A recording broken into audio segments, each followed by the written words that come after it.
Welcome to Telugu focus TV. నేను మీ శ్రీనివాస్ రెడ్డి.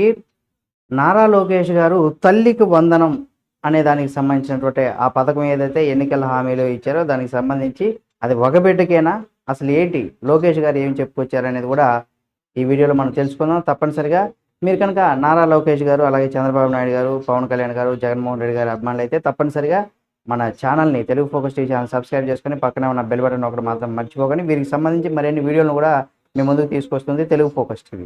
అయితే ఇక్కడ మనం కనుక చూసినట్లయితే ఏపీలో పథకాలు అమలు పైన కూడా చర్చ అయితే మొదలైపోయింది. అసెంబ్లీలో మనం చూస్తున్నాం. అధికారంలోకి వస్తే బడికి వెళ్ళే ప్రతి బిడ్డకు కూడా 15,000 రూపాయల చొప్పున తల్లికి వందనం పథకం అమలు చేస్తామంటూ కూడా టీడీపీ హామీ అయితే ఇచ్చిన విషయం మనకు తెలిసిందే. ఈ పథకం అమలు విషయంలోనూ కూడా అనేక రకాలైనటువంటి అంశాలు ప్రచారంలోకి వస్తున్నాయి. దీనికి సంబంధించి రకరకాల ప్రచారాలు అయితే ఉన్నాయి. అయితే ఒక బిడ్డకే అమలు చేసేందుకు కూడా ప్రభుత్వం సిద్ధమవుతుందనేసి కూడా వార్తలు వినిపిస్తున్నాయి. ఎందుకంటే గతంలో కూడా చంద్రబాబు అంటే మన జగన్మోహన్ రెడ్డి గారు ఇదే కూడా అంటే ఇంట్లో ఎంతమంది ఉంటే అంతమందికి ఇస్తామని తర్వాత ఒక బిడ్డకే ఇచ్చారనమాట. అయితే ఈ పథకం అమలు, లబ్ధిదారులు ఖరారు గురించి కూడా మంత్రి లోకేష్ కొంత స్పష్టత అయితే ఇచ్చారు. కీలక అంశాలను కూడా వెల్లడించారని చెప్పుకోవచ్చు.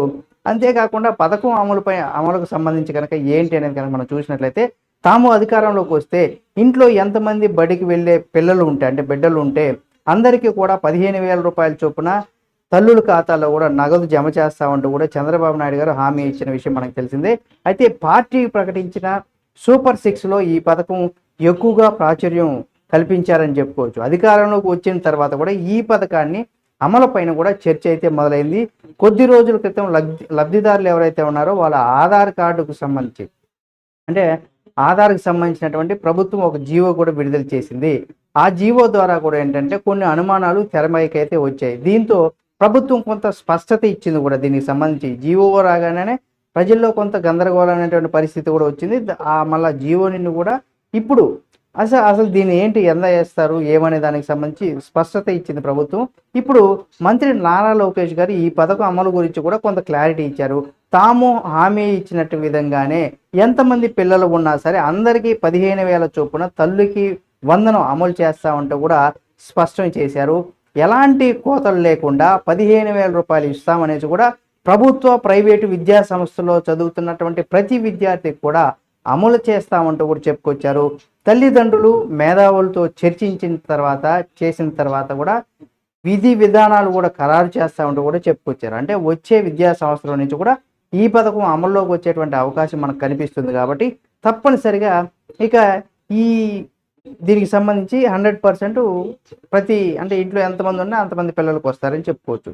ఇక ఇక్కడ ఏంటంటే ఇంగ్లీష్ విద్యకు ఎన్డీఏ ప్రభుత్వం వ్యతిరేకం కాదనేసి కూడా లోకేష్ గారు అయితే చాలా స్పష్టం చేశారు. ఎందుకంటే కానీ ఉపాధ్యాయులకు సరైన ట్రైనింగ్ లేకుండా ఆంగ్ల విద్య అమలు సాధ్యం కాదనేసి కూడా చెప్పుకొచ్చారు. 3వ తరగతి నుండి కూడా 10వ తరగతి వరకు కూడా విద్యార్థులకు ఇక టోఫెల్ శిక్షణ అలాగే పరీక్షల వల్ల కూడా పిల్లలపైన ఎక్కువగా ఒత్తిడి పడుతుందనేసి కూడా చెప్పుకొచ్చారు. టోఫెల్ శిక్షణలో అమెరికన్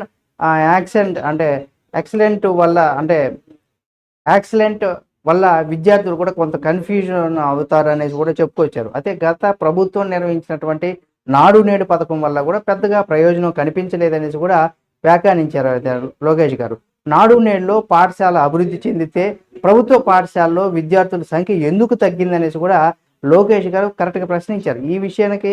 ఎందుకంటే విద్యార్థులు వీళ్ళకి ఆంగ్ల విద్య ఉండాలి అని ఏదైతే అనుకున్నారో ఉండడం తప్పు కాదు. అంటే ఆప్షన్ వాళ్ళకి ఏది కావాలంటే అది ఎంచుకోవచ్చు. మన దృష్టిలో మనం ఉన్నతంగా ఎదగాలని అని మనకు అభిప్రాయం ఉండొచ్చు. కాకపోతే విద్యార్థి ఆ యొక్క నాలెడ్జ్ అతనికి ఉందా లేదా అనేది కూడా మనం ఇక్కడ గమనించాల్సినటువంటి పరిస్థితి ఉంటుంది. ఏదేమైనా సరే విద్యార్థి అంటే బడులు అందంగా తీర్చిదిద్దినంత మాత్రాన అంటే జగన్మోహన్ రెడ్డి గారు ఏంటంటే ఇప్పటివరకు నాకు తెలిసి అయితే ఎక్కడ కూడా ఒక ప్రభుత్వ పాఠశాల కూడా కట్టలేదు. ఉన్న ప్రభుత్వ పాఠశాలకి రంగులు వేశారు.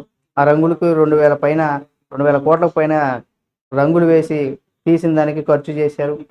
అంటే ఉన్న వాటికి రంగులు వేశారు. ఉన్న స్కూళ్ళని కూడా ఏదన్నా కొంత మెరుగుపరిచి చేశారే కానీ కొత్తగా అయితే కట్టలేదు. అయితే కట్టారు కానీ అందులో విద్యార్థుల సంఖ్య అయితే పెరగలేదని కూడా చెప్పుకోవచ్చు. ఈ విధంగా రకరకాలు ఉన్నాయి. అయితే ఈ తల్లికి వందనానికి సంబంధించి కూడా కొంత 100% క్లారిటీగా అనేకమైనటువంటి వార్తలు రూమర్స్ వచ్చినప్పుడు కూడా ఇందులో ఏది కూడా నిజం కాదు.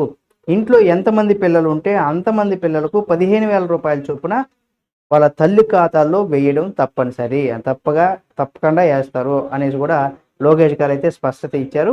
ఏదేమైనా దీనికి సంబంధించి ఎవరు కూడా అవాస్తవమైనటువంటి వాటిని నమ్మకండి. తప్పనిసరిగా ఏదైనా సరే నిజాన్ని మాత్రం గ్రహించండి. అనేకమైనటువంటి వార్తలు సోషల్ మీడియాలో రకరకాలైనటువంటి ఫేక్ వార్తలు కూడా వస్తుంటే దాన్ని నమ్మకండి.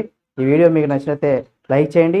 మరిన్ని వీడియోల కోసం అంటే నారా లోకేష్ గారికి సంబంధించి మరిన్ని వీడియోల కోసం కూడా మన Telugu focus TV channel subscribe చేసుకొని పక్కనే ఉన్న బెల్ బటన్ నొక్కడం మాత్రం మర్చిపోకండి.